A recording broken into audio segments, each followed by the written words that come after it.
गौसे पाक की बारगाह में एक शख्स आते हैं और आने के बाद कहते हैं, या गौसुस सकलैन, मुझे बेटा नहीं है और मुझे बेटा चाहिए। मेरे गौस ने फरमाया, तेरी किस्मत में नहीं है, तेरी किस्मत में नहीं है। उसने कहा, हुजूर अगर किस्मत में होता तो आपके पास क्यों आता? मांगने वाले तो ऐसे ही आते हैं ना, और जो ऐसे मांगते उन्हीं को मिलता है, जो ऐसे मांगते हैं उन्हीं को मिलता है। इसलिए अल्लाह अकबर। तो आने वाले ने कहा, अगर किस्मत में होता तो आपके पास क्यों आता? तकदीर में होता तो यूं ही मिल जाता। और औलिया अल्लाह तकदीर पढ़ते हैं।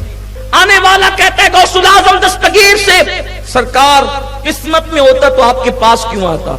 गौस पाक ने कहा, अच्छा ठीक है, मेरी पुश्त में एक बच्चा है, मैं चाहता हूं कि वो तुझे दे दूं, दुआ करता हूं अल्लाह वो तुझे दे दे, बेटा मेरा होगा और तेरे सुल्ब से पैदा होगा।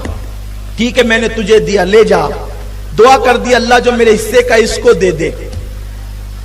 फिर वो बच्चा पैदा हुआ, उसी को दुनिया शेख मुहियुद्दीन इब्ने अरबी कहती है। ये शेख मुहियुद्दीन इब्ने अरबी कौन है? जिनको सैयदुल मुकाशिफीन कहा जाता है। क्या मतलब सैयदुल मुकाशिफीन का?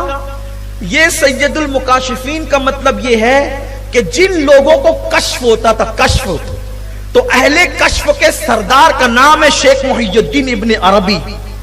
उनकी किताबें पढ़ी जाती है ना तो अकल हैरान हो जाती है।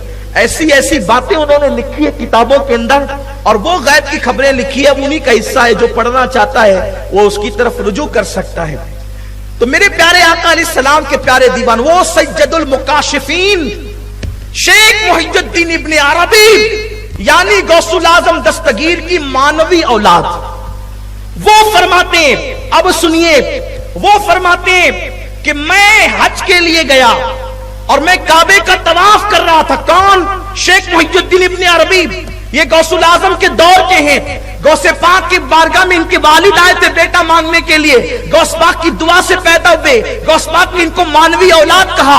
खुद इतने बड़े मर्तबे पर फाइज है कि सूफिया के सरदार कहे जाते अपने दौर के अंदर। वो फरमाते, मैं हज के लिए गया और जब हज के लिए गया काबे का तवाफ कर रहा था, भीड़ बहुत थी। उसी भीड़ के अंदर मैंने देखा एक बंदा काबे का तवाफ करते हुए आया और लोग हटते जाते थे और वो आगे बढ़ता जाता था, लोग हटते जाते थे, वो आगे बढ़ता जाता था और आसानी से तवाफ करता जाता था। मैंने सोचा इसके अंदर जिस्म है कि नहीं कि ये रूह ही तवाफ कर रही है। जब तवाफ मुकम्मल हुआ तो मैंने उसको सलाम किया। उसने कहा, वालेकुम अस्सलाम या मुहियुद्दीन इब्ने अरबी। उस वक्त मैंने पूछा, हजरत आप जानते हैं इस दौर का गौस कौन है? क्योंकि हर दौर में गौस होता है, याद रखना, हर दौर में वलियों का सरदार गौस होता है, लेकिन गौसुल आजम अब कोई नहीं हो सकता, इसलिए कि गौसियत के मनसब पर मौला अली थे, उनके बाद इमाम हसन, उनके बाद इमाम हुसैन, यानी गौसे आजम की मंजिल पर, गौसियत कुबरा की मंजिल पर,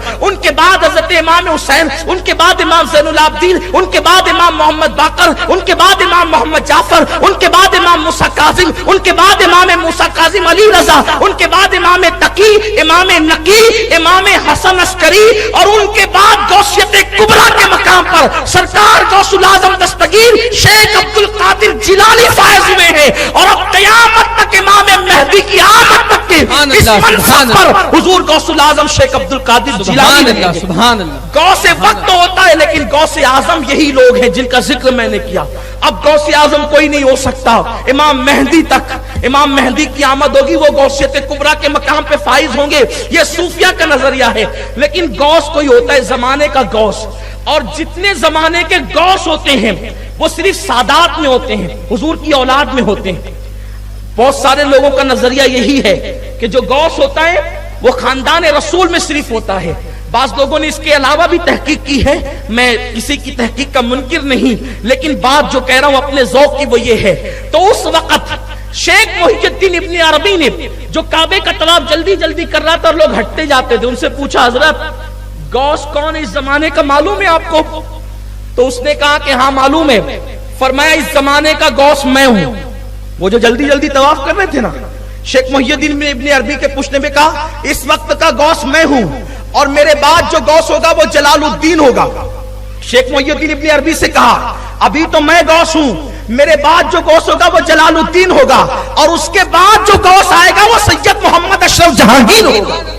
ابھی پیدا بھی نہیں ہوئے غوث حضرت مخدوم اشرف جہانگیر سمنانی، یعنی غوث وقت، اسی لیے دنیا ان کو غوث العالم کے لقب سے جانتی اور پہچانتی ہے۔ میرے پیارے آقا صلی اللہ علیہ وسلم